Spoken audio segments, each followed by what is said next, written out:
પવિત્ર પુરુષોત્તમ માસ ચોથા દિવસની કથા સેવાનું ફળ.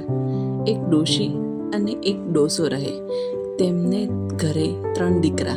ત્રણેય દીકરા જુદા જુદા રહે. એવામાં પુરુષોત્તમ માસ આવ્યો. ડોશી ડોસાને પુરુષોત્તમ માસ નાહવાની ઈચ્છા થઈ, પણ બંને જણા નાહવા જાય તો રાંધીને ખવડાવે કોણ? ડોસાએ તો મોટા દીકરાને ત્યાં ગયો અને વાત કરી, ભાઈ આટલો મહિનો અમને તારે ત્યાં રાખ તો અમે પુરુષોત્તમ માસ કરીએ. મોટા દીકરાએ તો ઘસીને ના પાડી. ડોસો વચેટ દીકરાને ત્યાં ગયો અને વાત કરી. વચેટ દીકરાએ કહ્યું, પિતાજી મને તો કોઈ વાંધો નથી, પણ મારી પત્નીનો સ્વભાવ થોડો આકરો છે, માટે નિત્ય કજિયો કરશે. તમને ફાવે તો રહો. ડોસાએ તો ત્યાંથી નાના દીકરાને ત્યાં ગયો. ડોસાને આવેલા જોઈ વહુ દીકરો પગે લાગ્યા. ડોસાએ બધી વાત કરી. દીકરો અને દીકરાની વહુ બોલી ઉઠ્યા, પિતાજી એ શું બોલ્યા? માવતરની સેવા કરવાનું અમારું ભાગ્ય ક્યાંથી? ડોશી ડોસો તો નાના દીકરાને ઘરે રહે, સવારે નદીએ નાહવા જાય અને લાકડીના ટેકે ટેકે ચાલ્યા આવે. ઘરે આવે કે તેમના ભીના લુગડા લઈ વહુ બારણાના કમાડ ઉપર નાખે.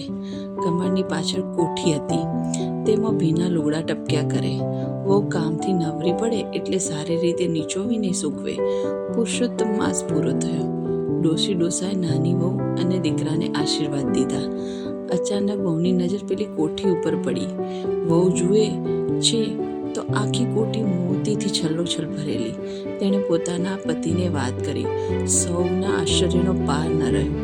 નાના દીકરાએ તો મા બાપની સેવાનું ફળ મળ્યું એમ જાણી આખા ગામના બ્રાહ્મણોને નોતર્યા અને પુરુષોત્તમ માસનું ઉજવણું કર્યું.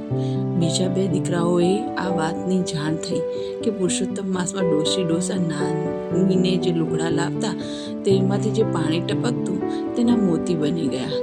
આથી તેઓએ મનમાં ગાંઠ વાળી કે હવેથી ડોશી ડોસાને આપણે ત્યાં રાખવા. ફરી પુરુષોત્તમ માસ આવ્યો એટલે મોટા દીકરાએ ડોશી ડોસાને પોતાને ઘરે રાખ્યા. તેઓ કમાડ પર જે ભીના લુગડા નાખે તેને બહુ બરોબર નીતરવા દે. બિચારા મોટા દીકરાની માટીની કોઠીઓ ઓગળીને ઢગલો થઈ ગઈ. ધાન પણ પલળીને સડી ગયું. જેવી ભક્તિ એવું ફળ. જય પુરુષોત્તમ રાય. જેવા નાની વહુને ફળ્યા તેવા સૌને ફળજો.